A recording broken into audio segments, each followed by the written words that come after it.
ముస్లిం రిజర్వేషన్‌కి సంబంధించినటువంటి వ్యవహారం చాలా కీలకమైనటువంటి పరిణామం ఏంటయ్యా అంటే విజయ్ తెగిచ్చేస్తున్నాడు.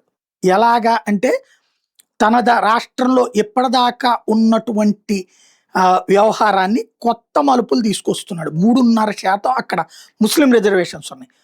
అయితే ఆ రిజర్వేషన్స్‌ని 5% పెంచాలన్నటువంటి నిర్ణయానికొచ్చాడు. పెంచేటటువంటి క్రమంలో కూడినటువంటి ఒక ఉత్తర్వులని అంటే ప్రభుత్వం నుంచి ఫైల్ తెప్పించుకున్నాడు. అధికార యంత్రాంగం నుంచి ఇవాళ రేపు సంతకం పెట్టబోతున్నాడు.